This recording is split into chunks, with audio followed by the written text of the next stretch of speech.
Hi everyone, Karen here from Karen's Crafting Obsession, and I'm sharing a process video of a mini album that I recently made.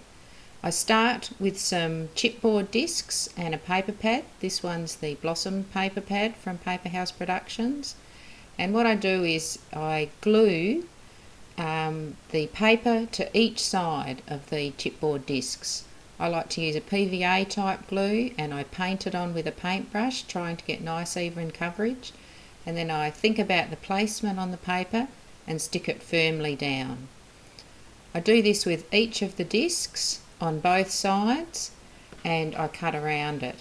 So you can see here that I'm cutting around just using a scalpel, carefully going around each of the discs.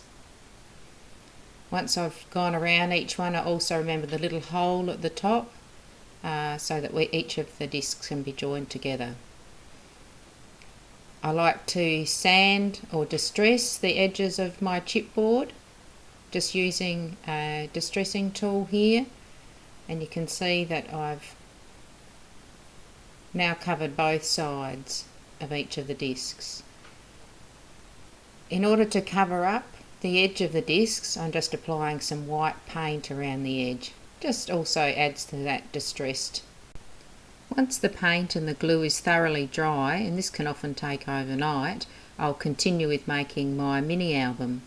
So within the album I've printed out and used a range of photographs. These are photographs all taken on one occasion of our family. I've decided to print them out in black and white so they don't clash at all with the pattern papers, and the size is about 2 inches by 2 inches for each photo. I find this just works well on each of the discs in the album. So on this first page, the title page, I've just included a single word family, added some rub-ons and puffy stickers, all from Paper House Productions. And then for each of the openings to the album, I include a photograph on the right hand side and some simple embellishing on the other side. I find in order to make this kind of project achievable within a fixed period of time, it's useful just to limit the range of embellishments that you have available.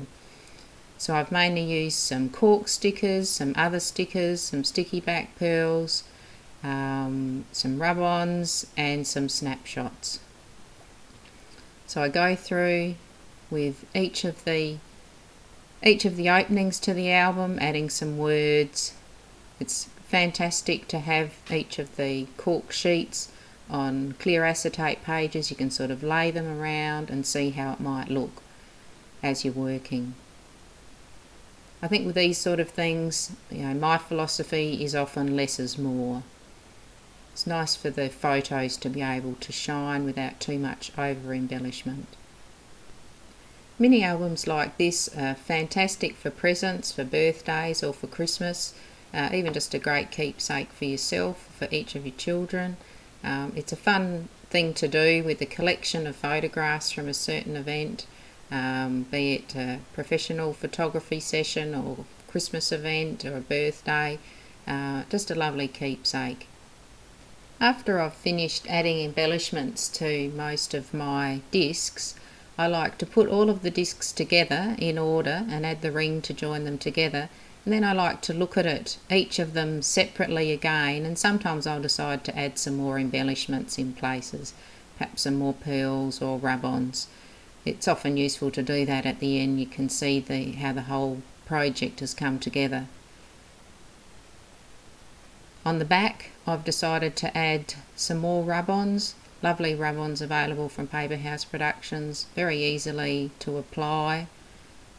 As well as the rub-on, I just added a couple of pearls to the back, just keeping it fairly simple and stylish. So now that I had finished the main embellishing, I just decided to add some ribbons to the ring that attached all of the discs. We all have plenty of ribbons in our stash, so I picked out a couple in the same colours as the papers I was using and just tied them to the top of the project. So anyway, I hope you've enjoyed watching this as much as I enjoyed creating it, and thank you very much and see you next time.